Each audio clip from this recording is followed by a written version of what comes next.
The whispers always started before anyone even opened their mouths. Rael Orin knew the sound of them. She had grown up watching her mother receive guests in the great hall of their estate, watching how Veiltheri nobility moved through rooms, like water finding the lowest point, always flowing toward whatever could be talked about quietly. She had learned early that the most dangerous conversations in any room were the ones nobody was having out loud. Tonight, standing in the garden courtyard of the Ashvale reception hall, with silver light from the twin moons falling across the stone floor, she could hear the whispers without hearing a single word. They were looking at Davin. He stood beside her in a dark formal jacket, fitted well, pressed clean. He was not short for a human, but next to the tall, silver-skinned Veiltheri filling the courtyard, he looked compact. Solid, like something made to take up less space than it actually held. His hair was dark and cut close. His jaw was set in the easy way of someone who had learned long ago how to stand still in uncomfortable places without letting the discomfort reach his face. At his hip, hung from a plain leather strap, was the sword. It was old. The metal had a dull, deep color that did not catch the moonlight the way polished Veiltheri ceremonial blades did. There was no engraving on the handle, no gemstone, no energy filament running through the blade to give it that faint blue glow that Veiltheri weapons favored. It was, by every visible measure, an ordinary piece of old metal in a plain leather sheath. Several guests had already glanced at it the way someone glances at a stain on a tablecloth, not wanting to stare, but unable to fully look away. Counselor Voss arrived with his wife, Sarah, and two other council members whose names Rael always struggled to care about. Voss was old even by Veiltheri standards, with the kind of face that had been handsome once and had settled into something sharper and more deliberate over the centuries. He took Rael's hands in both of his and smiled with all the warmth of a man who had practiced smiling for 300 years. "Rael," he said, "you look wonderful. Truly, your mother would be so proud." "Thank you, Counselor." His eyes moved to Davin, briefly, the way you look at weather before deciding whether to bring a coat. "And this is your intended, Davin, was it?" "Davin Cole," Davin said. He did not add anything.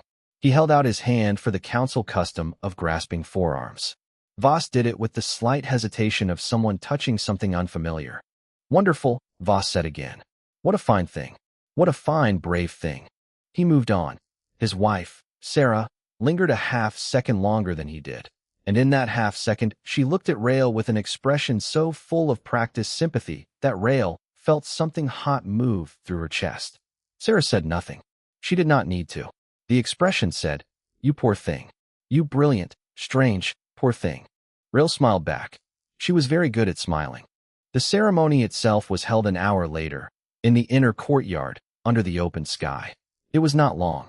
Veiltheri bonding ceremonies rarely were, the formal part, anyway. The words were old words, spoken by a senior family witness, and the binding was done with a length of woven silver cord that Rael's grandmother had used at her own bonding. Rael had insisted on that part. There had been some gentle pushback from the ceremony coordinator, who had suggested something more modern, something that would photograph better, something that would not look quite so old-fashioned next to a human groom. Rael had looked at the coordinator until the coordinator stopped talking. Sarah stood as the family witness. He was Rael's older brother by 50 years, tall even for a Veiltheri, with the kind of quiet authority that came from 2 decades of military command. He spoke the words correctly and clearly. He did not rush them. He was, in every visible way, performing his role with full dignity. But when he looked at Davin, there was something in his eyes that was not quite warmth. Not hostility, either. It was something more like the careful look of a man examining a structure and wondering whether it will hold. When it was done, and the cord was tied, and the assembled guests offered the low formal hum of Veiltheri approval, Sareth pulled Davin aside. Rael watched from 6 feet away, pretending to speak with one of her cousins, while actually listening to every word. Sareth said, "I want you to understand something. Not as a ceremony formality, as a genuine statement from me to you." Davin waited. "My sister is one of the most capable people I have ever known. She has given up certain social positions by making this choice. Certain futures. Certain possibilities." Sareth paused. "I am not saying this to wound you. I am saying it because I want you to understand the weight of what she has extended to you. I hope you are worthy of it." Davin was quiet for a moment. The courtyard sounds moved around them. Light music, conversation, the clink of glasses. I know what she's worth, Davin said. I intend to be worth it. Sereth looked at him for a long moment. His expression did not change, exactly, but something behind it shifted. He nodded, once, and walked back toward the gathering. Rael did not let herself smile until she was sure no one was looking. Later, when most of the guests had moved inside and the courtyard had grown quiet, Rael and Davin stood at the low stone railing at the garden's edge, looking out at the rolling dark of the Ashvale Plains. The twin moons were high now, throwing long pale shadows across everything. The air was cool and smelled of the night-blooming plants that grew along the colony's outer walls. It was, for the first time all evening, just the two of them. Do you want to know how many times someone called me brave tonight? Rael said, without meaning brave. Davin said, 4. She looked at him. You counted. Hard not to. Third one was the tall woman with the green stones in her hair. She said it twice in one sentence. Rael exhaled slowly. Does it bother you? The things they say? Davin looked out at the plains for a moment before answering. People have always had opinions about humans. We are used to it. There was no bitterness in his voice. No resignation either. It was just a plain statement, the kind a person makes about something they have simply accepted as a feature of the world, the way you accept that it gets cold at night. Rael looked down at the sword at his hip. It looked stranger out here in the moonlight, somehow, more out of place than it had inside, among all the formal Veiltheri clothing and ceremonial objects. She had seen it every day for 2 years. She still had not quite gotten used to it. You wore it to the ceremony, she said. It was not an accusation. It was just an observation she had been sitting with all evening. Yes, he said. Why? He was quiet for a moment. The night moved around them, the plains grasses bending in the light wind. Habit, he said. She looked at the side of his face, the clean line of his jaw, the way his eyes moved slowly across the dark horizon, like someone checking a room before deciding it was safe to stay. She thought about what her peers would say if they could see her right now. She thought about Sarah's expression. She thought about Voss and his practiced warmth and the half-second pause before he shook her husband's hand. She thought, they are looking at him and seeing nothing. She had looked at him 2 years ago, for the first time, and seen something she could not name then and still could not name precisely now. Only that it was there. Only that it was real. Only that whatever it was not nothing. She took his hand. He closed his fingers around hers without looking away from the horizon. The twin moons held still in the sky. The plains were quiet. Tomorrow, and the days after, would bring more of the whispers. More Sarahs with their sympathetic eyes. More Vossas with their careful handshakes and their opinions about what Rael had given up. She had given up nothing. She was quite certain of that. She was, in fact, the only one in that entire courtyard tonight who had been looking at the right thing. 6 months passed. The Ashvale colony settled back into its rhythms after the bonding ceremony, the way water settles after a stone is dropped into it, not forgetting the stone, but arranging itself around it until the surface looked calm again. People stopped talking about Rael's choice so openly. They simply filed it away in the place they kept things they had decided about and moved on. What they had decided was this. Davin Cole was a quiet man, politely unremarkable, who had somehow convinced one of the Oren family's finest daughters that he was worth binding herself to. The how of it remained a subject of occasional private speculation. The conclusion, generally, was that Rael was too intelligent for her own good, the kind of person who overthought everything until she ended up somewhere that simpler minds would have known to avoid. This was a comfortable conclusion. It did not require anyone to look more carefully. Davin, for his part, made it easy not to look more carefully. He had taken work at the colony's infrastructure division. Physical work, the kind that involved moving through the colony's underbelly of pipes, pressure seals, and old atmospheric regulators that had been installed 3 generations ago and were now held together primarily by habit. It was not glamorous. It was not the kind of work that came up at dinner parties unless someone wanted to make a point. Several people made the point, usually with the same careful smile that Voss had used at the ceremony, the one that said, "What a shame, what a waste." Rael heard about it. She did not respond to it. She was busy with her own work at the colony's Atmospheric Research Institute, studying the particulate changes in Ashvale's lower stratosphere that had been shifting in ways the models did not fully explain. It was detailed, exacting work, and she was good at it. And it consumed most of her waking hours in the way that good work tends to consume people who are built for it. She and Davin passed each other in the mornings, shared meals when the hours allowed, and spoke with the easy shorthand of two people who had learned each other's silences as fluently as their words. It was, by any measure, a good life. The incident with the water reclamation facility happened on a Tuesday.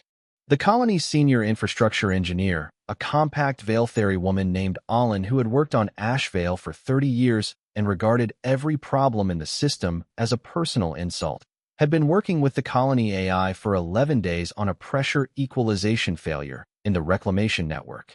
The AI had cycled through 47 proposed solutions. None of them had held.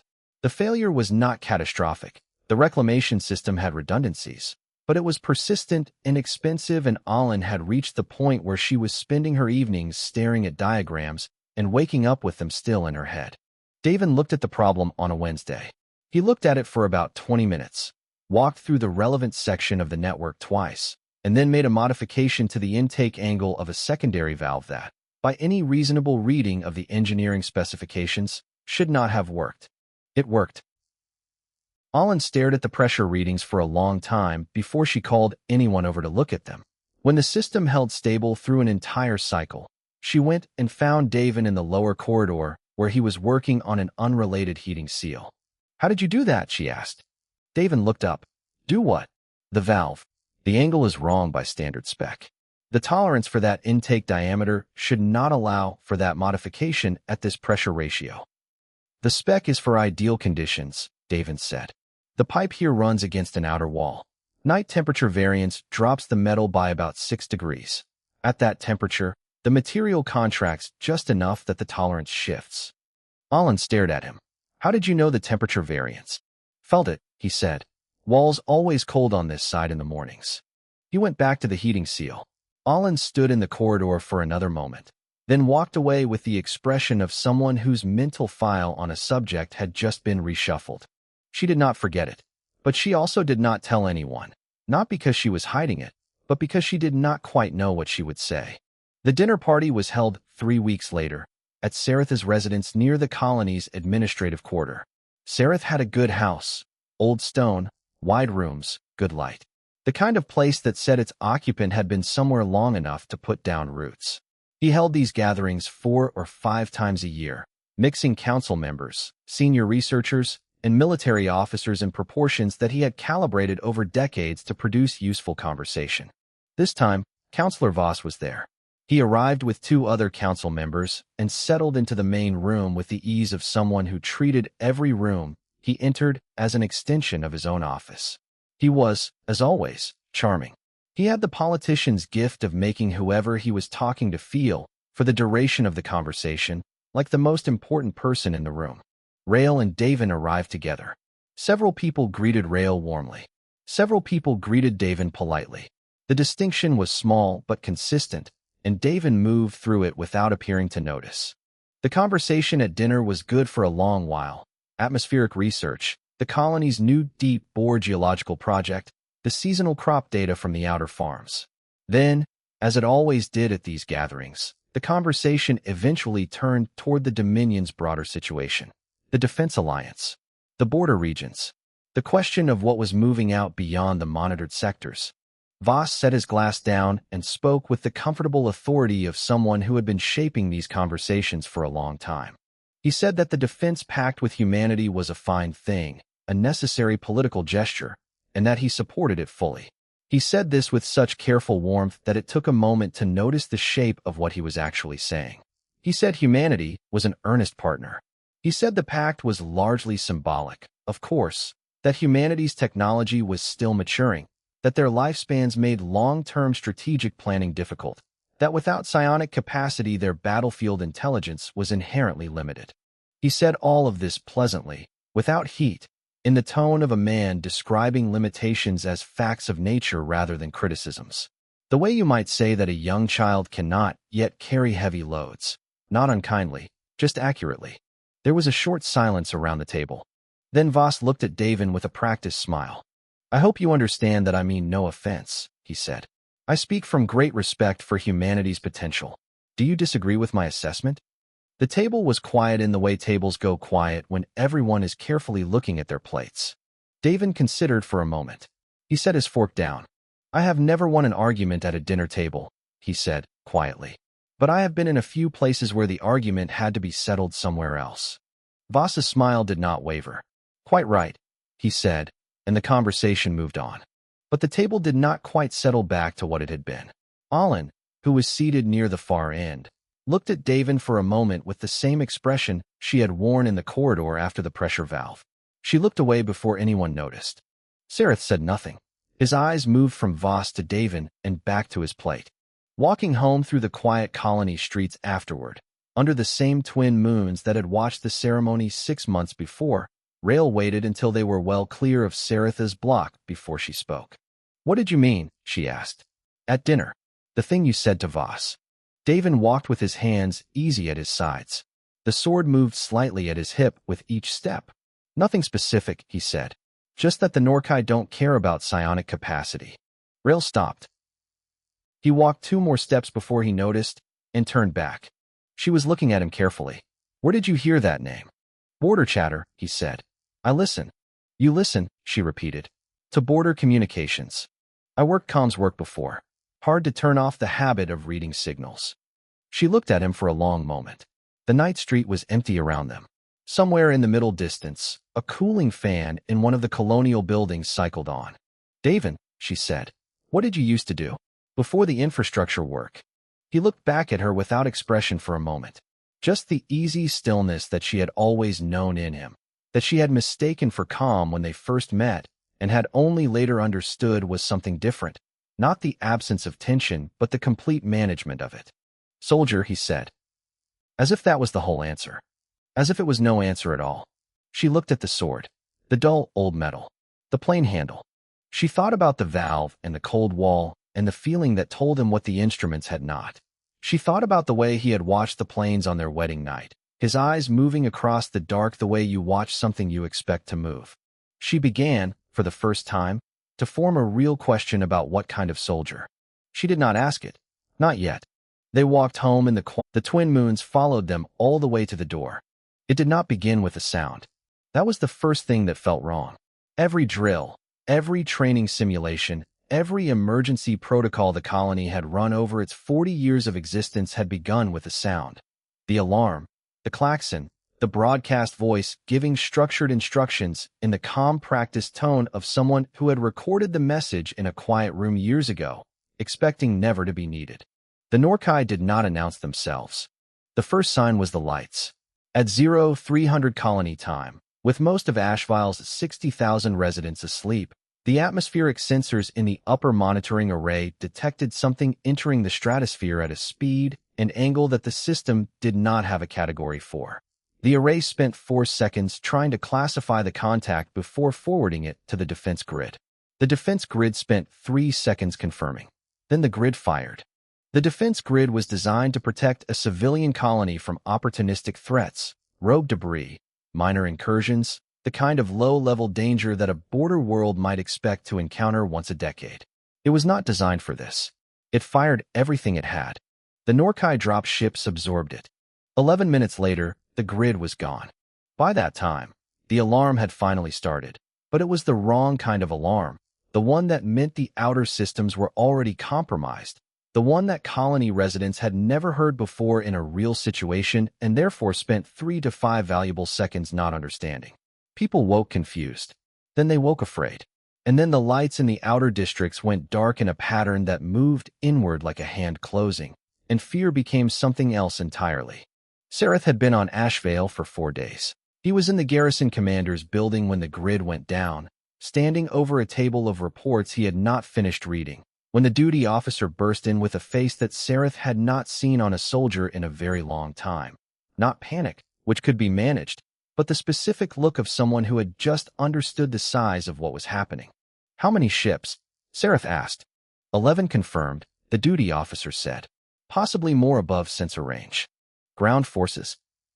First drop began 2 minutes ago. Outer District 7 is dark. Sareth was already moving. The garrison had 240 personnel, peacetime numbers, maintenance rotation, Skeleton crew for a colony that had never needed more. Against an 11-ship Norkai assault force, 240 people defending 60,000 civilians was not a defensive posture. It was a delay. He organized it as well as any commander could have. He pulled the garrison into 3 choke points around the civilian shelter network, distributed the available energy weapons, put the fastest soldiers on messenger duty since the comms were already degraded, and sent an emergency signal toward the nearest Dominion relay point. The signal would take time. Time was the only thing he did not have enough of. He had been holding the outer perimeter at District 4 for 20 minutes when someone told him about the human. The report came from a young garrison soldier named Tor who had been pulling back from a collapsed section of the outer wall when he saw something that stopped him in the middle of a retreat.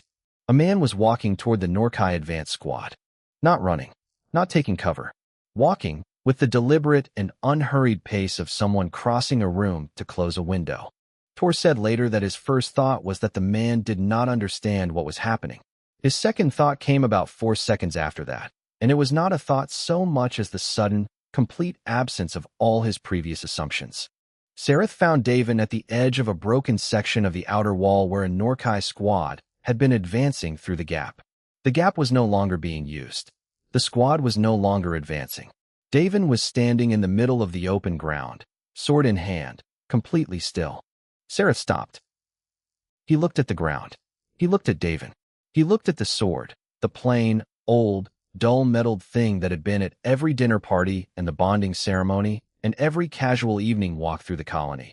And he felt something move through his understanding of the last 6 months that he could not immediately name. Davin turned at his approach. His face was calm, not the calm of someone who was unaware of danger. Sareth knew the difference between those two things. It was the calm of someone who had already done the accounting of the danger and had arrived at a number they could work with. There are more coming from the east corridor, Davin said. The gap in the 4th wall section. They will reach it in about 3 minutes. Sareth looked at him. How do you know? Heard them shifting position, Davin said.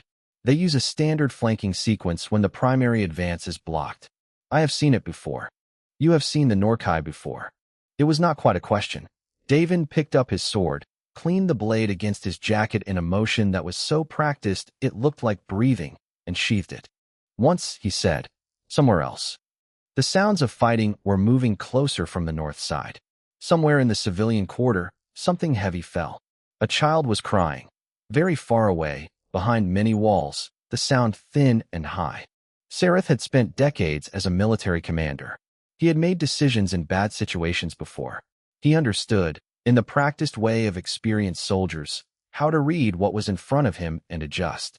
What was in front of him was a human in a plain jacket, with an old sword, who had just eliminated a Norkai advance squad in less than 30 seconds, and who was now calmly telling him where the next attack was coming from. Sareth made the adjustment. East corridor, he said. Show me. The night came apart in pieces after that. It was not a clean battle.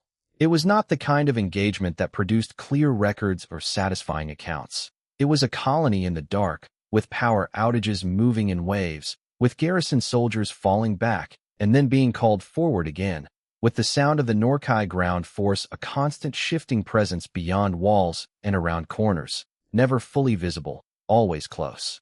Sareth moved with Davin through it. He told himself this was a tactical decision, a practical one. The human knew something that none of Sareth's soldiers knew, and in a situation like this, knowledge was everything. He told himself that. At the junction of District 3 and the outer civilian shelter access, they encountered a second Norkai unit, larger than the first, 8 soldiers moving in formation through a supply corridor. The garrison soldiers with Sareth had 3 functional energy weapons between them. The corridor was long and straight, which meant cover was poor and the engagement would be decisive in the worst way. Sareth began calculating the angles.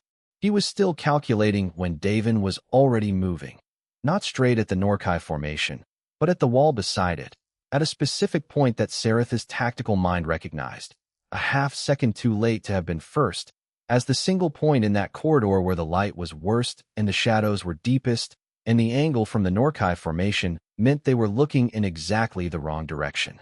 What happened in the next 40 seconds, Sareth watched with the full attention of a man who had been a soldier for 20 years, and he still could not have written a complete account of it.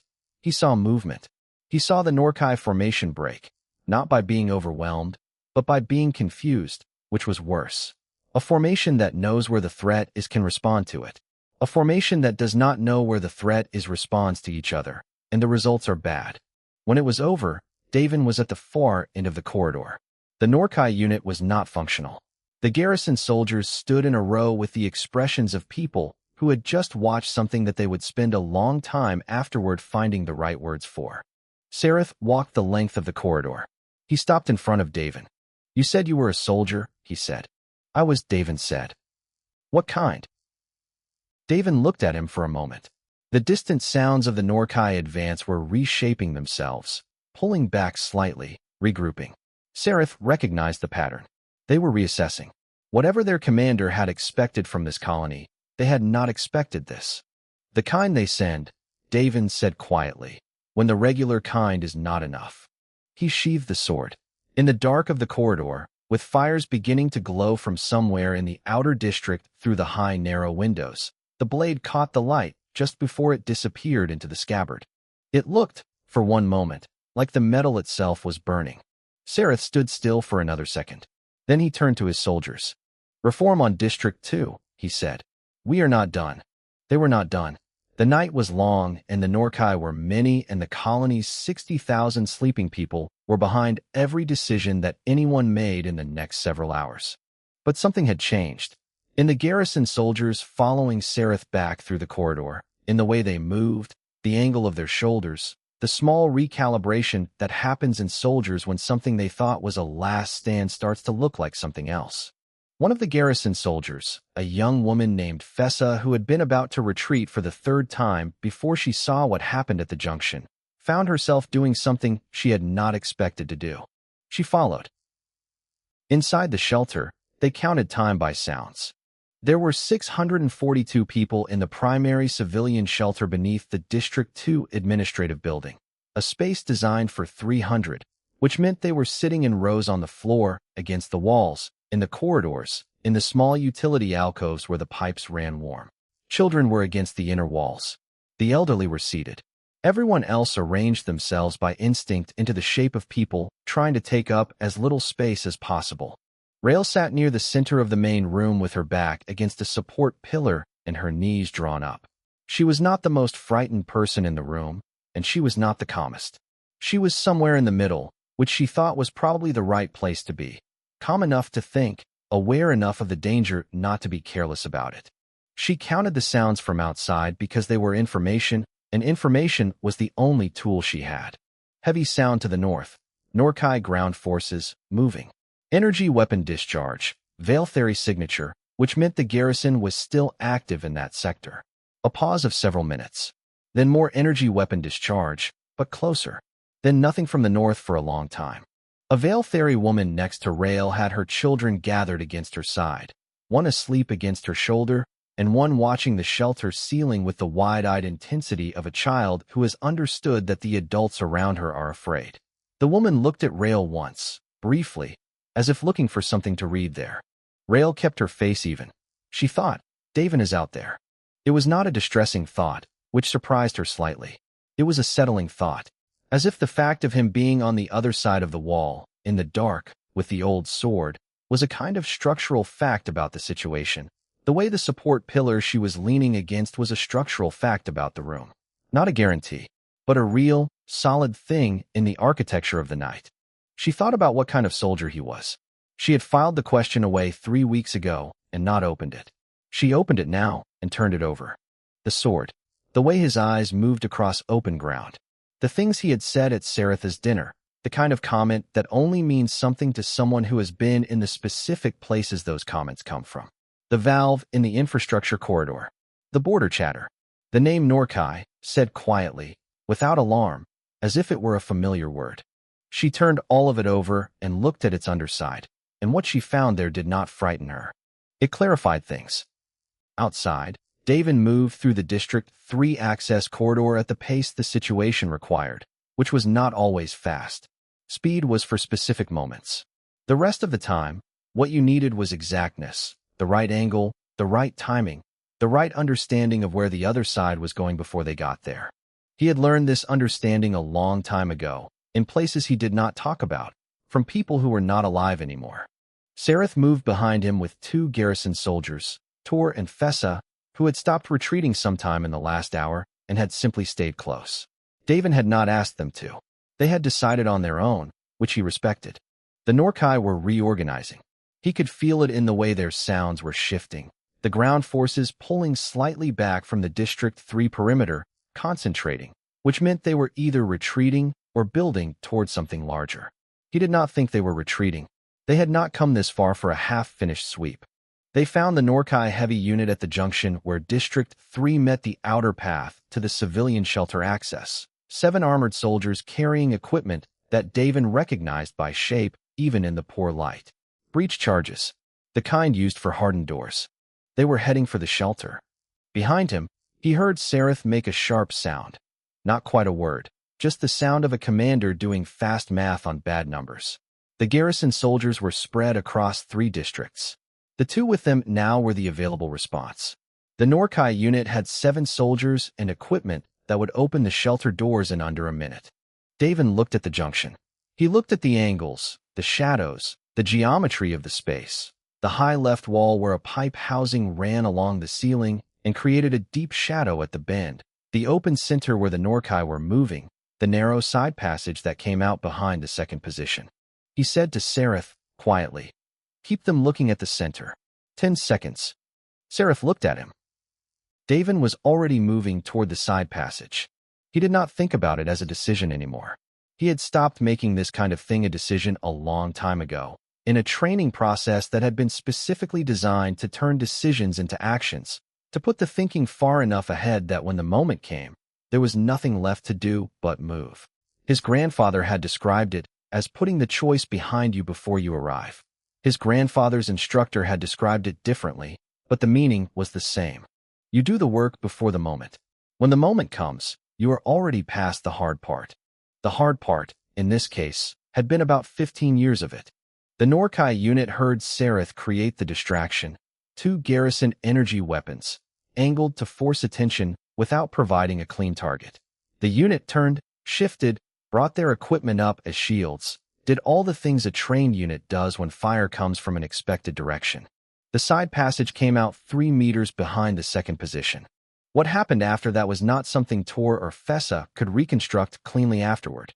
They saw pieces of it from their angle, movement, the Norkai formation breaking in ways that did not make sense for the number of people creating the break, the breach charges never reaching the shelter door. When it was over, Davin was standing in the junction. He was not unmarked. There was a cut along his left forearm that was bleeding freely, and he was favoring his right side in a way that suggested something had connected with his ribs. He did not make a production of either. The young garrison soldier, Tor, stood very still for a moment. Then he asked, because he could not help it, "Where did you learn that?" Davin looked at him. "From my grandfather," he said. "Who learned it from his? We have been passing it down a long time." Tor waited. When Davin did not continue, he asked, "Passing what down?" Davin looked at the sword in his hand. He looked at it the way a person looks at something that carries more meaning than its physical description can hold. "The knowledge," he said, "that sometimes you are the last thing standing between something terrible and the people you love, and that you have to be enough." Fessa was looking at him with an expression that had nothing comfortable in it.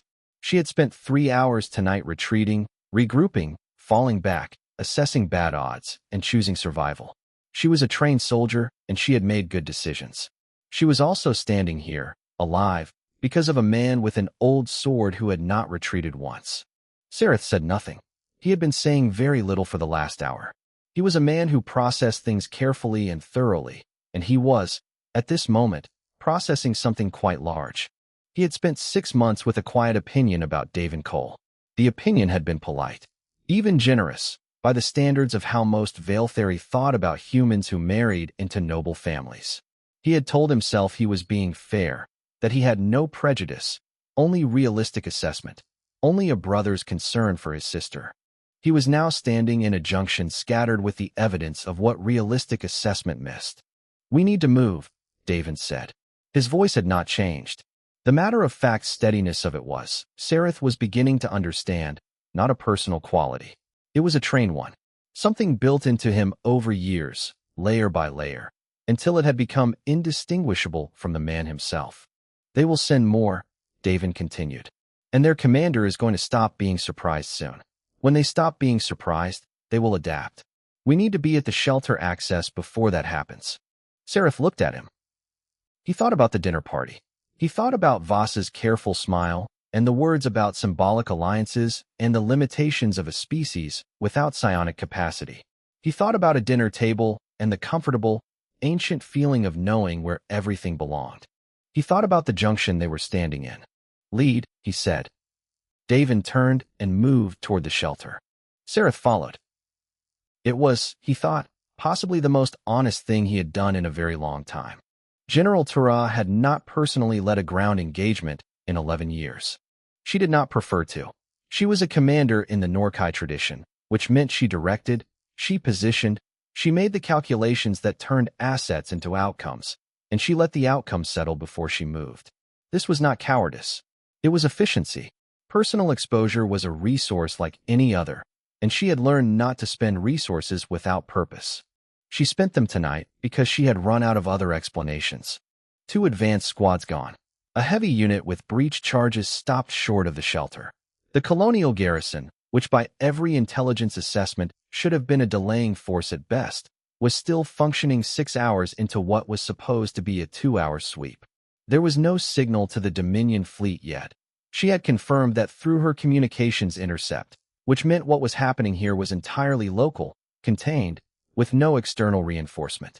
A 200-person garrison with no psionic capability and no heavy weapons was holding against her ground force. Something was wrong with the picture, and Tara did not move forward until she understood what was wrong with the picture. She had deployed scouts after the heavy unit was stopped, pulled their footage, and reviewed it herself. She reviewed it 3 times. There was a human in the footage. A single human, with no energy weapon, no armor, no enhancement gear. Nothing except a piece of old metal that her systems first cataloged as non-threatening and then flagged, 3 seconds later, with the embarrassed notation of a system revising its own conclusions. Tara had shown the footage to her second-in-command, a lean and efficient Norkai officer named Hath, who had watched it without expression and then said, "Primitive weapon. Primitive species. We are misreading the numbers somehow." Tara had said nothing. She was no longer sure they were misreading the numbers. She thought they might simply be reading a number that their models had no category for. She took 8 of her best soldiers, the command unit, the ones she used for objectives that required certainty, and she went to the shelter corridor herself.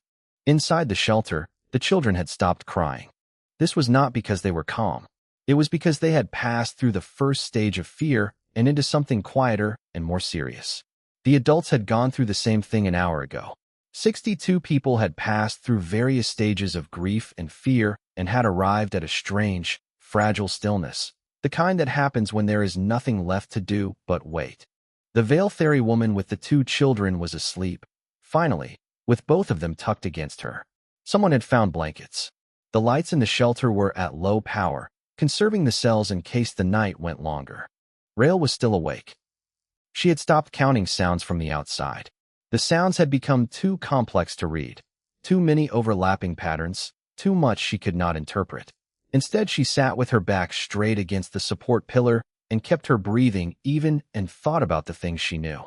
She knew Davin was alive. This was not certainty. It was not information from any source. It was the kind of knowledge that lives below the level of proof, in the place where a person keeps the things they cannot afford to be wrong about and therefore refuse to entertain doubt about. She was aware this was not rational. She kept the knowledge anyway. She knew, with the absolute clarity of someone who had finally opened a question they had been carrying for weeks, what kind of soldier he was. Not the kind who follows orders. The kind who is built for the moments when orders are not enough. The kind that a species produces when it has spent long enough in hard places with nothing but its own ingenuity and its own stubborn refusal to accept the outcome that the numbers suggest.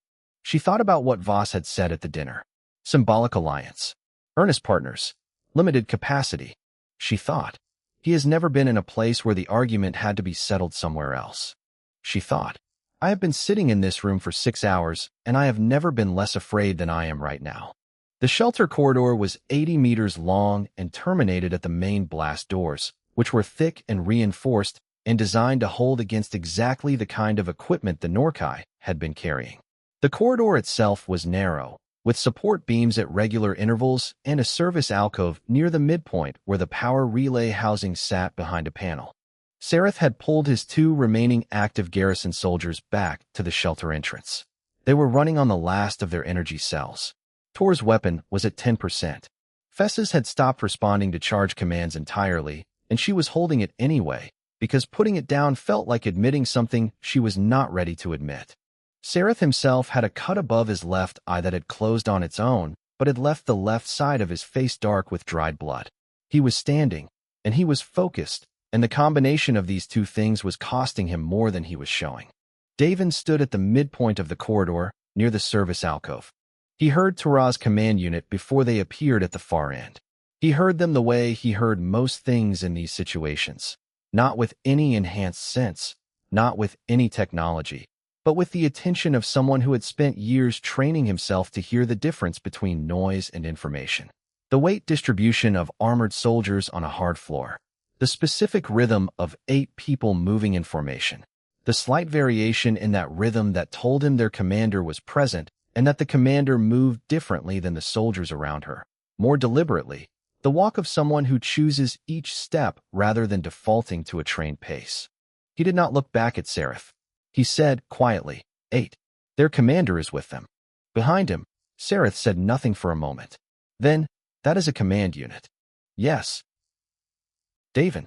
A pause. The garrison is spent. I know. What we have left is enough, Davin said. Go to the door. Keep it closed regardless of what you hear. Another pause, longer this time. Sareth looked at the back of Davin's head, the ordinary dark hair, the plain jacket, the scuffed boots, the sword at his hip. The most ordinary-looking thing in any room he had ever been in. Davin, he said. Yes. Do not die. It was not the kind of thing Sareth said. He was aware of that. He said it anyway. I will do my best, Davin said, without turning around. Go. Sareth went. Fessa and Tor followed him. The blast door sealed behind them. Davin stood in the corridor alone. Tura's command unit entered the far end at standard sweep formation, 4 in front, 2 on each wall, 2 behind covering the rear. She was in the second rank, protected by the formation but with clear sight lines. She had her own weapon drawn. She was, as always, efficient. The human was standing in the center of the corridor. Tura processed this for exactly 1 second. The human, alone, no visible support, an archaic blade drawn, standing in the center of the corridor as if he owned it. She gave the command to advance. What happened over the next 4 minutes was not something that any post-action report would capture cleanly, and Tura knew this even while it was happening, which was one of the disorienting things about it. A command unit was a controlled instrument. Every member trained to function as part of a whole, responsive, coordinated. The human operated in a way that dissolved the whole into its parts, that found the joints between the coordination and applied exactly enough pressure to separate them, so that 8 trained soldiers became 8 individual problems responding to each other rather than to a single clear threat.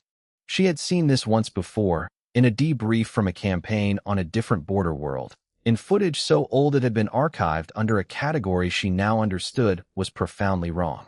The Norkai had labeled humanity a manageable species. She understood, at the midpoint of the 4th minute, that this assessment was going to need revision. The breach charges that 2 of her soldiers had been carrying were scattered across the corridor floor. In the chaos of the engagement, one of them had been damaged, not detonated, but cracked, with the incendiary compound inside beginning to burn in a low, steady chemical way that sent orange light washing down the walls of the corridor. The human moved through the firelight. Tara had, in her long career, seen soldiers of many species move in combat. She knew the difference between technique and talent, between training and something that went deeper than training. She had never been willing to apply the word mastery to a human, because the entire category of Norkai thinking about humanity did not have a slot for that word in relation to that species. She revised the category.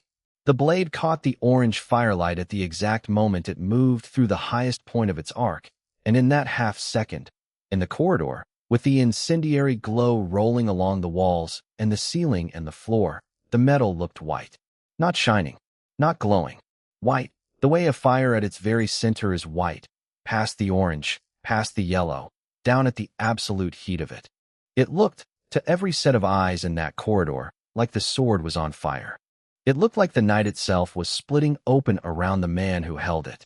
Tura's command unit, 3 still standing, 2 on the floor, 3 more retreating without orders, which was something that had never happened before in her experience of command units, lost its shape.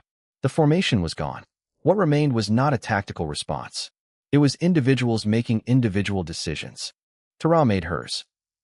She gave the signal.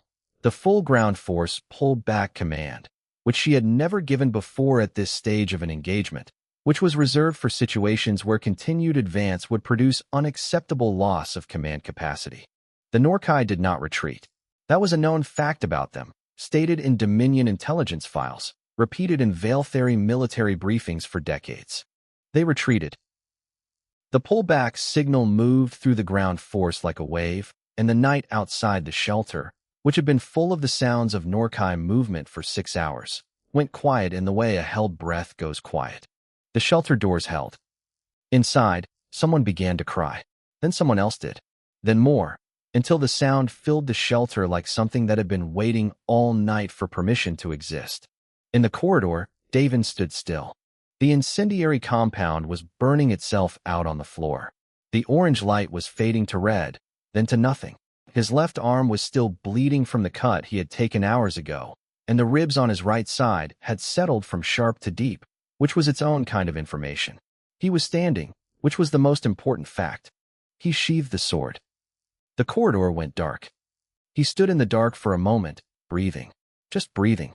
Doing the necessary work of returning to the present from wherever a person goes when they are doing something like this. He thought about Rail on the other side of the blast door. He walked toward it. He knocked twice, in the pattern they had agreed on years ago, for an entirely different reason, on the door of a place that was supposed to be safe. After a dawn on Ashvale came slowly, the way dawn comes after a long dark, not all at once, but in stages, the sky going from black to a deep bruised purple, then to something that was almost gray, and then finally to a pale, clean light that moved across the plains like water, finding level ground. The Norkai ships were still there. 5 of them, sitting in the upper atmosphere in the kind of suspended stillness that meant not retreating, but also not advancing. Waiting, perhaps, for orders from above. Perhaps for an answer to a question their commander had not expected to be asking at the end of this night. The Dominion reinforcement signal had gone out 6 hours ago. The fleet would come. It was a question of when, not whether, and the Norkai likely knew it. The colony opened its doors. People came out slowly at first, blinking in the early light, uncertain whether the quiet was a trap or a gift. Then in larger groups, families finding each other in the open plaza between the administrative building and the outer shelter exits. The sounds of reunion filling the morning air in that specific way that only happens when people have spent a night genuinely not knowing. The garrison soldiers were moving through the outer districts in small groups, doing the careful work of clearing corridors and accounting for what had been lost. There was loss. There was always loss. The outer sections of District 7 had been badly damaged. Several homes. A storage facility. The atmospheric sensor array that Rail had been working with for months was gone. She had learned this from Allen, who had found her outside the shelter and delivered the news with the expression of someone who had also been up all night and had already spent her grief on larger things. Rail had nodded. The sensors could be rebuilt. She was already thinking about what the rebuilding would look like. But first she walked. She found him where she had half expected to find him. Not inside. Not being attended to by anyone. Not in the garrison medical bay where several people had suggested he go. He was sitting on a piece of broken stone at the edge of the District 2 plaza, where the outer wall had been partially collapsed by the initial Norkai breach attempt. The sun was just beginning to touch the top of the intact wall sections above him, throwing long warm shadows down into the plaza. The sword was across his knees. He looked up when he heard her. The cut on his left arm had been wrapped. He had done it himself, She could tell by the practical ugliness of the bandaging, and there was something in the way he was holding himself that said his ribs were not happy. Other than that, he looked, almost insultingly, like himself. She sat down beside him on the broken stone. It was cold and rough, and she did not care about either of those things. They stayed quiet for a while. The colony moved around them. The sounds of people, the occasional garrison vehicle, somewhere in the distance a child calling for someone. The Norkai ships hung in the high atmosphere like stones suspended in water, visible in the pale dawn sky. Eventually Rail said, "They are going to ask me." "Ask you what?" "Why I married you." She was looking at the plains beyond the wall. The grasses were bending in the early wind, the same as they always did, unbothered. Council members. The formal review board. Someone will put it in those terms, eventually. They will phrase it as a different question, but that is what they are asking. Davin was quiet for a moment. "What are you going to tell them?" "The truth," she said. He looked at her. "What truth?" She turned to look at him, and there was something in her expression that had never quite been there in the same combination before. Not new. Exactly. Each piece of it something he had seen in her face across 2 years of mornings and evenings and ordinary days, but arranged now in a way that was its own thing. "That I knew," she said. "Knew what?" She said, "That you were the most serious person I had ever met. Not serious in the way of someone performing seriousness. Serious in the way of someone who has looked at the world fully and understood what it actually asks of people and decided to be enough for it." A pause. "That when you looked at something, you saw it completely. All the way through, not just the surface of it. And that you carried that sword like it meant something no one else was allowed to touch." He said nothing. "I did not know what it meant," she said. "I still could not have told you, a year ago, what it meant. Only that it meant something real. That you were not decorative. That whatever you were, it was not the absence of something." Davin looked back at the plains. His hands were resting on the flat of the sword across his knees. "Most people saw nothing," he said. Not bitterly, just accurately. "Most people," she said, "were not looking." Sareth found them there an hour later. He had spent the morning doing the things that commanders do after a night like this: accounting, debriefing, coordinating with the garrison's surviving senior officer, sending updated signal packages to the Dominion relay. He had done all of it correctly and thoroughly. He had also, in the quiet between each task, been doing something else. He had been thinking. He walked across the plaza and stopped in front of Davin. He stood there for a moment. The morning light was full now, no longer pale, the kind of clear and even light that shows everything without flattery. Sareth was a decorated commander of the Veiltheri Dominion. He had held that distinction for 20 years. He had been in difficult places and had made decisions that cost things. He had a formality and a discipline that had never been an act. It was genuinely how he was built, what decades of military service and family expectation had made of him. He bowed. Not a nod, not the slight incline of the head that peers offer each other. The full, deep bow, the kind that one soldier offers to another whose deed has placed them outside the reach of social hierarchy, where only the honest accounting of what happened remains. He held it for a full 3 seconds. When he straightened, Davin looked at him without expression. Then he nodded once. Quietly, the nod of a man receiving something he does not need to make larger than it is. Sareth looked at his sister. Something passed between them that did not require words. The complicated exchange of siblings who have known each other a long time and have just arrived at the same understanding from different directions. He said, "The fleet will be here by midday. The Norkai will withdraw." "Good," Rail said. "There will be a full review. Council will send a team within the week." "I expected that." Sareth nodded. He looked at Davin one more time. He seemed to want to say something and to be calculating what the right shape of it was. He settled for, "I will write my own report, before the council team writes theirs." He turned and walked back across the plaza, his stride exactly what it always was, the measured walk of a man who has decided how to move through the world and does not deviate from it. Rail watched him go. She felt something loosen in her chest that she had not realized she was holding closed. 3 days later, in his office in the colony's administrative building, Counselor Voss sat with a blank report document on his screen and a cup of something warm going cold beside it. He had read the garrison's after-action account. He had read Allen's report on the infrastructure response during the attack. He had read the communication logs, the sensor fragments, the compiled accounts from over 40 witnesses. He had read Saratha's personal report twice, which was the most plainly written document he had seen from Sarath in 20 years of knowing him. Now he had to write his own. The council document required an assessment of all contributing factors to the colony's survival. It was a formal document. It would be read by senior members of the High Council and placed in the permanent Dominion record. He sat for a long time. He had been forming opinions about humans for most of his career. The opinions were not hostile. They were what he would have called fair, measured, realistic, grounded in observable evidence. He had repeated them so many times, at so many dinners and council sessions and diplomatic briefings, that they had taken on the smooth, worn quality of something that had never been seriously tested. They had been seriously tested. He wrote several versions of the relevant paragraph. He deleted them all. They all sounded like a man trying to preserve a position that the evidence no longer supported, which was exactly what they were. He wrote, "Finally, human capacity in sustained close-quarters ground combat has been formally reassessed. The engagement record from Ashvale revises the Dominion's existing intelligence assessment in this area. Recommendations for updated Alliance protocol to follow." He stared at the words for a long time. He did not delete them.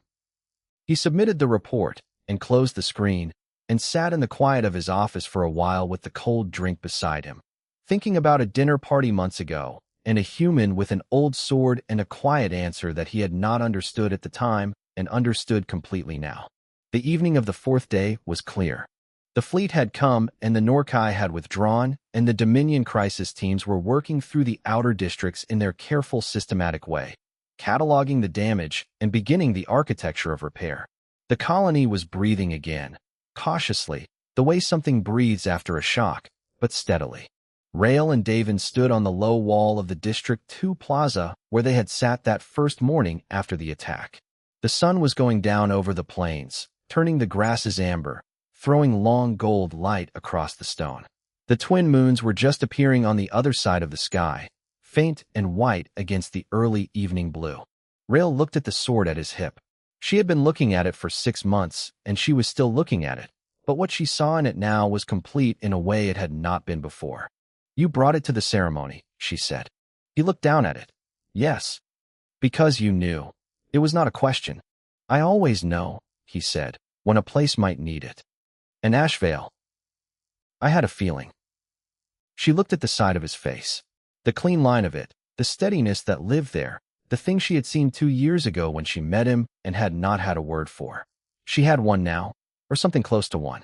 It was the look of someone who had made the decision, long ago, that the people beside him would not be the ones to pay for the world's difficulty, who had built everything in himself around that decision until the decision and the man were the same thing. She took his hand. He closed his fingers around hers without looking away from the horizon. The moons rose. The plains went quiet and dark and wide. The same plains they had looked out at on the night of the ceremony, when she had asked if it bothered him, the things people said. It had not bothered him then. She understood now that it had never been indifference. It was simply that he had known something they did not, and he had been content to wait for the world to catch up. The world had caught up.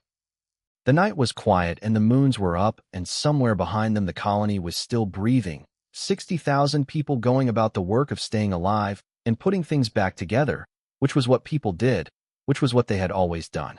Dave and Cole stood at the edge of the wall and watched the horizon with the easy attention of a man who is not expecting anything and is ready for everything. Rael stood beside him and thought, "They pitied me." She thought, "They had no idea what they were looking at." She thought, "Neither did I entirely. Not then." She looked at the dark plains. She looked at the twin moons. She looked at the old sword and the plain hand resting on its handle and the man who had carried it through every room and every evening and one very long night, all the way to this moment. She thought, "I knew enough." And that, it turned out, had been more than enough for both of them.